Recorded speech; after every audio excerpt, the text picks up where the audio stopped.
Hey guys, welcome to the item guide for Legend of Zelda. This is the weapons and the shields. This is the wooden sword. It's your weakest item. It'll take you like 5 seconds to figure out where it is. It's in a cave that's right in front of you. Naturally, you'll go into it. Just do it. This is the white sword. It is twice as strong as your wooden sword, so it's very good against bosses. It's the first upgrade for the sword out of 2, and it's just a color. It's just a palette swap for the first one in terms of sprites.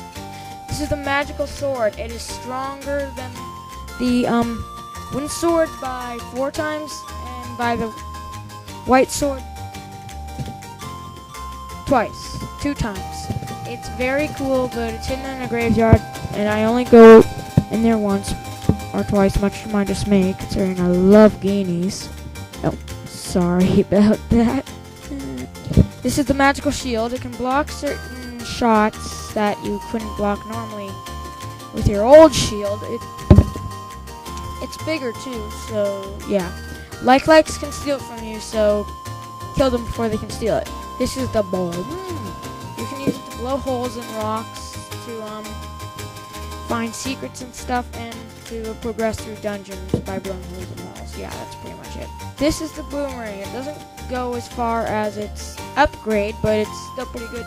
You can stun certain enemies with it if you hit them, and it will also bring you any items that you that you can't reach normally, like it's a cross of something.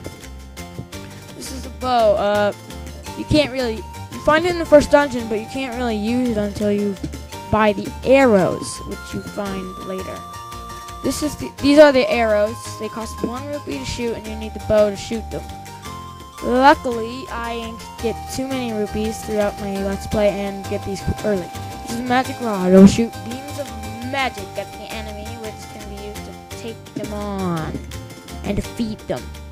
It upgrades with the magic book, which we'll see soon, because we're at the upgrades. This is the magical boomerang. Instead of going like a short distance in front of you, it goes all the way to the other end of the screen. Fortunately, this means that you have less, that takes longer to get back, but hey, you can get more items, so that's good.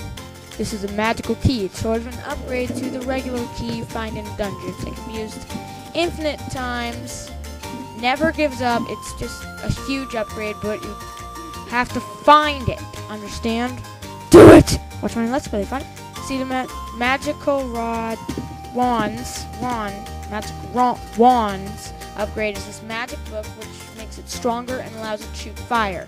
That upgrade will help you very much against likes in certain rooms, as you'll see in the final dungeon. Silver arrow. They still cost 1 rupee to shoot, but are stronger and they're the only thing that can pretty much the only thing that can defeat Ganon. So you better get them. There are many of these heart containers throughout the overworld, and bosses will drop them, but I don't really care. You're supposed to do that. You have to find them. So it makes it challenging. They'll give you another heart of life, meaning you can take more hit points. I recommend trying to get as many of these as possible. Look at my Let's Play to find out where they are. Understand? Got it? This is a red water of life. It can be used twice, and to a blue water of life when it's done. It fully heals you for 68 rupees at the old shop. Other than that, they're pretty much not as useful as I think. This is the blue ring. It will lower your damage by half while you wear it, but it will turn your tunic blue. So are you sure you want it? You want to see that blessed blink? Sure you do. You want to win the game, don't you? This is the red ring. It's another upgrade to the resistance of is futile. Of Link. It will lower your damage by twice as much as the blue ring, which makes it 4 times effective. It's really good, but it's found only in the last dungeon, probably because you won't need it very much until then. This is the red candle. It's an upgrade to the blue candle. Instead of just firing 1 shot per screen, area, whatever, it will shoot infinite, but 2 at a time only, so you have to wait till 1 disappears. This is when rendered useless by the magic book. Items you pick up by defeating enemies. Nah. This is the orange rupee. It's worth just 1 rupee. Enemies drop it a lot. A lot less than the next kind of rupee we'll be seeing in only a moment. This is the blue rupee. It's, well, enemies drop it less, but it's worth 5 rupees. And considering the maximum is 255 instead of 1,000 or whatever, that's kind of good. Pick it up whenever you see it, understand? Recovery hearts. They heal you by a heart. Not much to say. If you've ever played a Zelda game, you are definitely familiar with these. Unless you played Adventure of Link or whatever. They will heal you. Fairies, they'll heal you more than a regular heart.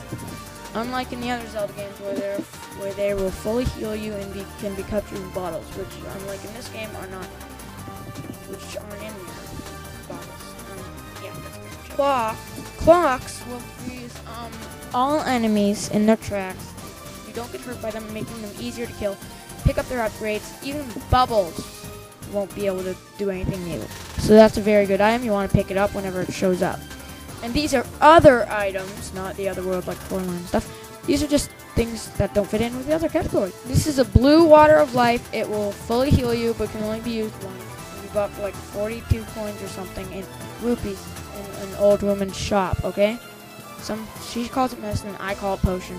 It's called Water of Life by Nintendo. Who cares? It doesn't matter. This is the letter. An old man gives it to you. If you show it to a certain old woman, they will begin to sell you waters of life.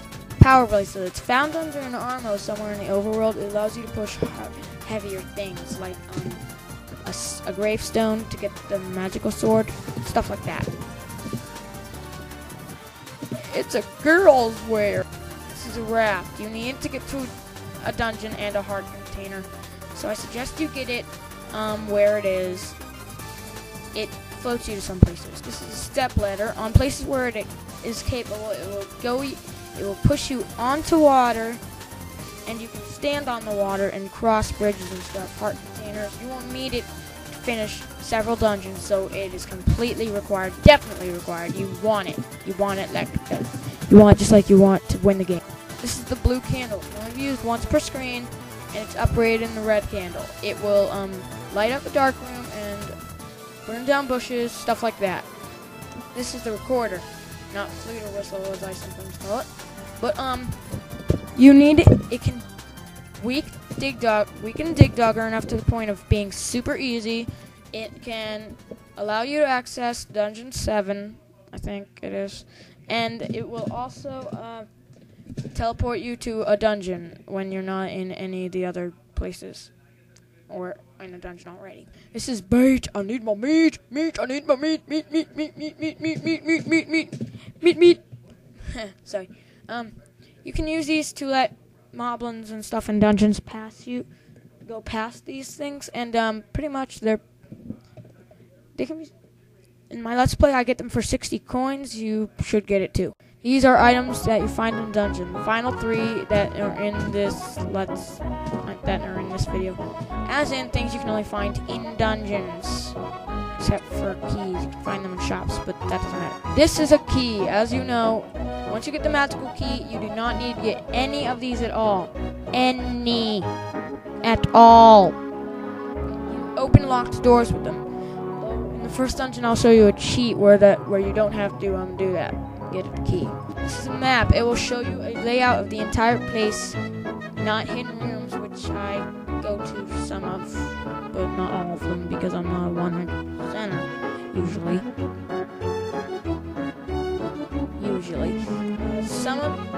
If you get these, you will notice that if you look at the name of the dungeon, like the Manji or something, you'll notice that it's shaped like that. If you look, just do it. This is the compass. It will show you where the Triforce, or in the case of the final dungeon, for instance, Zelda, is. In other words, generally, the space right before where the compass says is the boss of the dungeon. So yeah, that's pretty much it. Thanks for watching my video, and I hope you enjoy this little song of Beware the Forest Mushrooms from Super Mario RPG, considering I need to find a song.